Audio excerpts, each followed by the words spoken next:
नमस्कार, खबरों के इस बुलेटिन में तुहाडा स्वागत है। मैं हाँ तनु। पहला एक नज़र चौणवीं खबरों ते। सूचना ते प्रसारण मंत्री प्रकाश जावड़ेकर ने कहा है कि सरकार खेती कानूनों बारे विचार चर्चा लिए तैयार।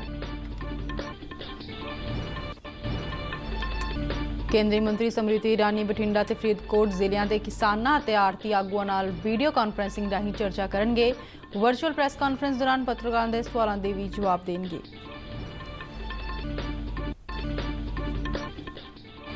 केंद्रीय खेतीबाड़ी ते किसान भलाई राज मंत्री कैलाश चौधरी ने खेती कानूनों नूं किसानां दे हित विच दसदिआं कांग्रेस पार्टी ते इस उत्ते सियासत करन दे इल्जाम लगाया।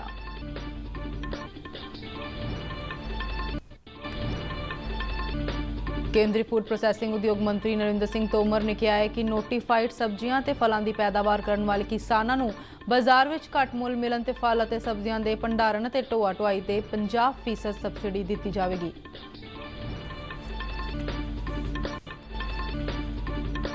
पंजाब बीजेपी के एक वफद ने पार्टी के सूबा प्रधान ते होए हमले बारे राजपाल नूं मंग पत्र सौंपिया। आगुआं ने सूबे की अमन कानून की स्थिति बारे भी चिंता जताई। जम्मू कश्मीर के शोपियां जिले में सुरक्षा दस्तियां ने हिजबुल के 2 अतवादियों नूं ढेर किया। तंगधार सैक्टर के नेड़े घुसपैठ की कार्रवाई नूं नाकाम किया। ते हुण खबरां विस्तार नाल। सूचना ते प्रसारण मंत्री प्रकाश जावड़ेकर ने कहा है कि सरकार नवे खेती कानूनों बारे विचार चर्चा करके हमेशा तैयार है।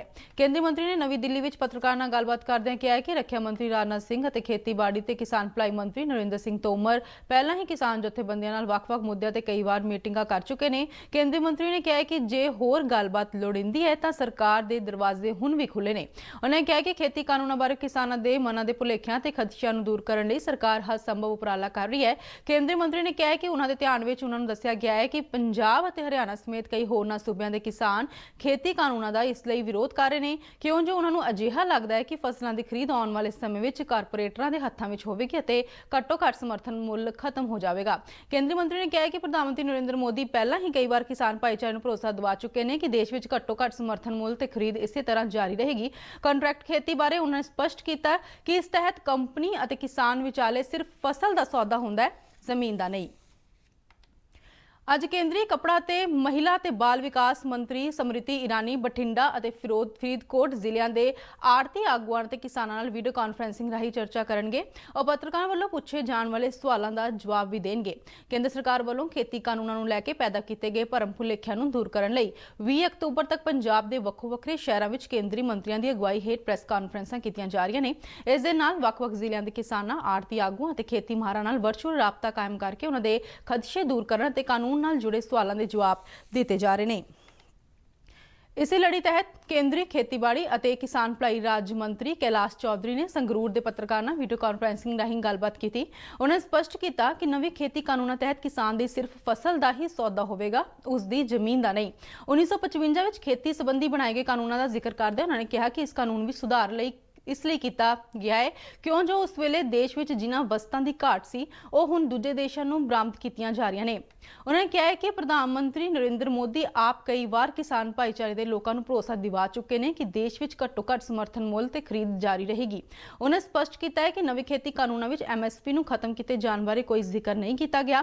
केंद्रीय मंत्री ने कहा है कि अपनी चोण मनोरथ पत्र में भारतीय जनता पार्टी वालों किसानों की आमदन 2022 तक दुगनी करने के मंतव लई पुराने खेती कानूनों में सार्थक और किसान हितैषी सुधार करने लई गल आखी गई सी जिसनूं उन्हां दी पार्टी वालों पूरा करने लई उपराले किए जा रहे हैं।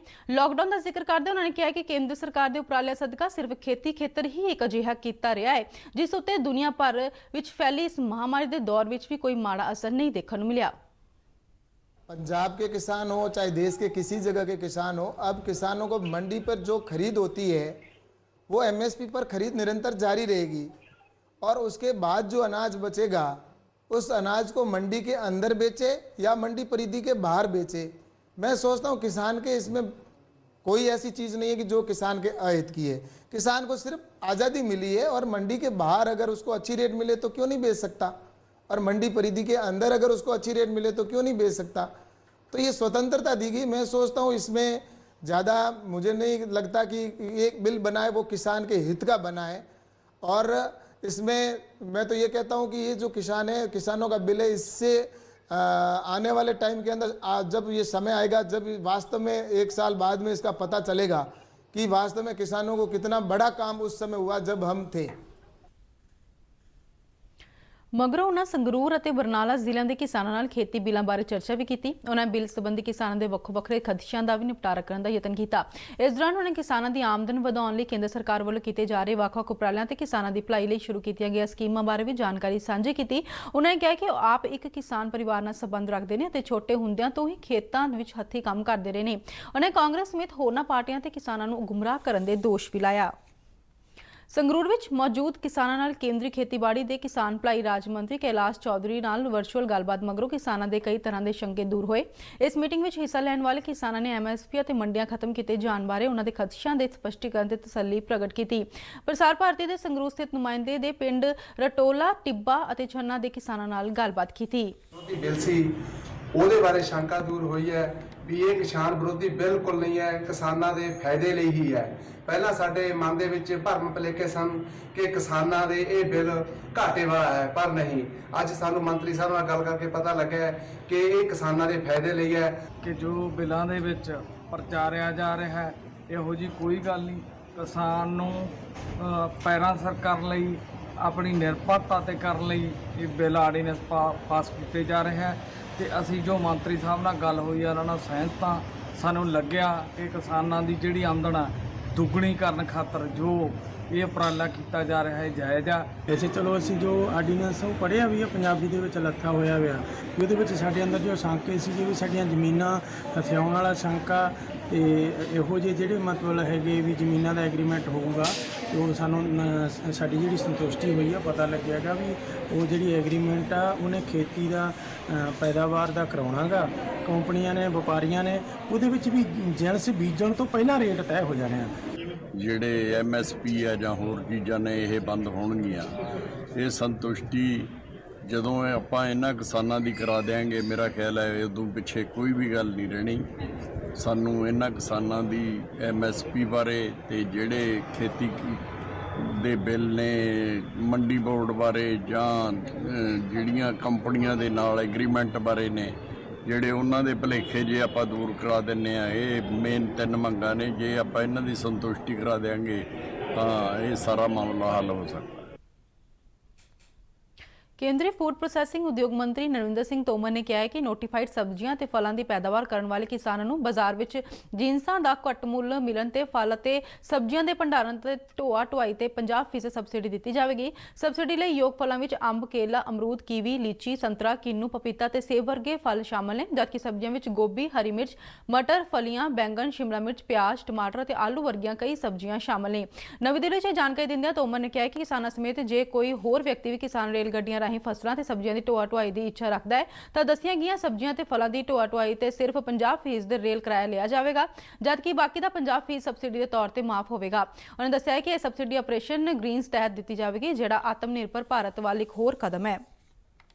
ਪੰਜਾਬ ਬੀਜੇਪੀ ਦੇ ਪ੍ਰਧਾਨ ਅਸ਼ਵਨੀ ਸ਼ਰਮਾ ਤੇ ਹੋਏ ਹਮਲੇ ਤੇ ਸੂਬੇ ਵਿੱਚ ਅਮਨ ਕਾਨੂੰਨ ਦੀ ਸਥਿਤੀ ਨੂੰ ਲੈ ਕੇ ਬੀਜੇਪੀ ਦੇ ਇੱਕ ਵਫਦ ਨੇ ਪੰਜਾਬ ਦੇ ਰਾਜਪਾਲ VP ਸਿੰਘ ਬਦਨੌਰ ਨੂੰ ਇੱਕ ਮੰਗ ਪੱਤਰ ਸੌਂਪਿਆ। ਰਾਜਪਾਲ ਨੂੰ ਮਿਲੇ ਭਾਜਪਾ ਦੇ ਵਫਦ ਵਿੱਚ ਸੰਗਠਨ ਮੰਤਰੀ ਦਿਨੇਸ਼ ਕੁਮਾਰ, ਸਾਬਕਾ ਮੰਤਰੀ ਮਦਨ ਮੋਹਨ ਮਿੱਤਲ ਅਤੇ ਸਾਬਕਾ ਸੂਬਾ ਪ੍ਰਧਾਨ ਮਨੋਰੰਜਨ ਕਾਲੀਆ ਸ਼ਾਮਲ ਸਨ। ਮਦਨ ਮੋਹਨ ਮਿੱਤਲ ਨੇ ਇਸ ਦੌਰਾਨ ਅਸ਼ਵਨੀ ਸ਼ਰਮਾ ਤੇ ਹੋਏ ਹਮਲੇ ਦਾ ਜ਼ਿਕਰ ਕਰਦਿਆਂ ਦੋਸ਼ ਲਗਾਇਆ ਕਿ ਹਮਲਾ ਸੋਚੀ ਸਮਝੀ ਸਾਜ਼ਿਸ਼ ਤਹਿਤ ਕੀਤਾ ਗਿਆ ਹੈ। ਉਹਨਾਂ ਰਾਜਪਾਲ ਨੂੰ ਬੇਨਤੀ ਕੀਤੀ ਕਿ ਪੰਜਾਬ ਦੀ ਵਿਗੜ ਰਹੀ ਕਾਨੂੰਨ ਵਿਵਸਥਾ ਨੂੰ ਧਿਆਨ ਵਿੱਚ ਰੱਖਦਿਆਂ ਸੂਬਾ ਸਰਕਾਰ ਨੂੰ ਬੰਦੀ ਕਾਰਵਾਈ ਕਰਨ ਦੇ ਹੁਕਮ ਦੇਣ। ਮਗਰੋਂ ਰਾਜਪਾਲ ਨੇ ਪੰਜਾਬ ਦੇ ਮੁੱਖ ਸਕੱਤਰ ਵਿਨੀ ਮਹਾਜਨ ਤੋਂ ਹਮਲੇ ਦੀ ਪੂਰੀ ਰਿਪੋਰਟ ਮੰਗੀ ਹੈ। ਉਹਨਾਂ ਨੇ ਮੁੱਖ ਸਕੱਤਰ ਨੂੰ ਇਹ ਵੀ ਹਦਾਇਤ ਕੀਤੀ ਹੈ ਕਿ ਅਸ਼ਵਨੀ ਸ਼ਰਮਾ ਤੇ ਹੋਰਨਾਂ ਸਾਰੇ ਆਗੂਆਂ ਦੀ ਸੁਰੱਖਿਆ ਨੂੰ ਯਕੀਨੀ ਬਣਾਉਣ ਲਈ ਸੂਬਾ ਸਰਕਾਰ ਵੱਲੋਂ ਢੁਕਵੇਂ ਸੁਰੱਖਿਆ ਪ੍ਰਬੰਧ ਕੀਤੇ ਜਾਣ। ਰਾਜਪਾਲ ਨੇ ਸ਼ਰਾਰਤੀ ਅਨਸਰਾਂ ਖਿਲਾਫ ਫੌਰੀ ਕਾਰਵਾਈ ਕਰਨ ਦੀ ਹਦਾਇਤ ਵੀ ਦਿੱਤੀ ਹੈ। ਦੱਖਣ ਕਸ਼ਮੀਰ ਦੇ ਸ਼ੋਪੀਆਂ ਜ਼ਿਲ੍ਹੇ ਦੇ ਚਕੋਰਾ ਇਲਾਕੇ ਵਿੱਚ ਸੁਰੱਖਿਆ ਦਸਤੇ ਨੇ ਇੱਕ ਮੁਕਾਬਲੇ ਦੌਰਾਨ ਹਿਜ਼ਬੁਲ ਮੁਜਾਹਿਦੀਨ ਦੇ 2 ਅੱਤਵਾਦੀਆਂ ਨੂੰ ਢੇਰ ਕਰ ਦਿੱਤਾ ਹੈ। ਫੌਜ ਦੇ ਇੱਕ ਬੁਲਾਰੇ ਨੇ ਸ਼੍ਰੀਨਗਰ ਵਿੱਚ ਜਾਣਕਾਰੀ ਦਿੰਦੇ ਦੱਸਿਆ ਹੈ ਕਿ ਇਲਾਕੇ ਵਿੱਚ ਅੱਤਵਾਦੀਆਂ ਨੇ ਲੁਕੇ ਹੋਣ ਦੀ ਸੂਹ ਮਿਲਣ ਮਗਰੋਂ 34 ਰਾਸ਼ਟਰੀ ਰਾਈਫਲਜ਼ ਨੇ ਪੁਲਿਸ ਦੇ ਸਪੈਸ਼ਲ ਆਪਰੇਸ਼ਨ ਗਰੁੱਪ ਅਤੇ CRPF ਦੀ 18ਵੀਂ ਬਟਾਲੀਅਨ ਨਾਲ ਮਿਲ ਕੇ ਸਾਂਝੇ ਤੌਰ ਤੇ ਸਰਚ ਆਪਰੇਸ਼ਨ ਚਲਾਇਆ। ਤਲਾਸ਼ੀ ਦੌਰਾਨ ਜਦੋਂ ਸੁਰੱਖਿਆ ਦਸਤੇ ਅੱਤਵਾਦੀਆਂ ਦੇ ਲੁਕਣ ਟਿਕਾਣੇ ਕੋਲ ਪੁੱਜੇ ਤਾਂ ਅੱਤਵਾਦੀਆਂ ਨੇ ਫਰਾਰ ਹੋਣ ਦੀ ਕੋਸ਼ਿਸ਼ ਕਰਦੇ ਅੰਨ੍ਹੇਵਾਹ ਗੋਲੀਬਾਰੀ ਸ਼ੁਰੂ ਕਰ ਦਿੱਤੀ। ਸੁਰੱਖਿਆ ਦਸਤਿਆਂ ਨੇ ਉਹਨਾਂ ਨੂੰ ਵਾਰ-ਵਾਰ ਆਤਮ ਸਮਰਪਣ ਲਈ ਕਿਹਾ, ਪਰ ਅੱਤਵਾਦੀਆਂ ਨੇ ਗੋਲੀਬਾਰੀ ਜਾਰੀ ਰੱਖੀ। ਜਵਾਬੀ ਕਾਰਵਾਈ ਦੌਰਾਨ ਸੁਰੱਖਿਆ ਦਸਤਿਆਂ ਨੇ ਦੋਹਾਂ ਅੱਤਵਾਦੀਆਂ ਨੂੰ ਢੇਰ ਕਰ ਦਿੱਤਾ। ਮਾਰੇ ਗਏ ਅੱਤਵਾਦੀਆਂ ਦੀ ਪਛਾਣ ਹਿਜ਼ਬੁਲ ਮੁਜਾਹਿਦੀਨ ਦੇ ਸਾਹਿਦ ਰਹੀਸ ਅਤੇ ਖਾਲਿਦ ਸ਼ਾਹ ਵਜੋਂ ਹੋਈ ਹੈ। ਅੱਤਵਾਦੀਆਂ ਪਾਸੋਂ ਇੱਕ AK-47 ਰਫਲ ਅਤੇ ਹੋਰ ਗੋਲੀ ਸਿੱਕਾ ਬਰਾਮਦ ਹੋਇਆ ਹੈ। ਇਸ ਦੇ ਨਾਲ ਹੀ ਖਬਰਾਂ ਦਾ ਬੁਲੇਟਿਨ ਖਤਮ ਹੁੰਦਾ ਹੈ। ਮੈਨੂੰ ਦਿਓ ਇਜਾਜ਼ਤ। ਧੰਨਵਾਦ।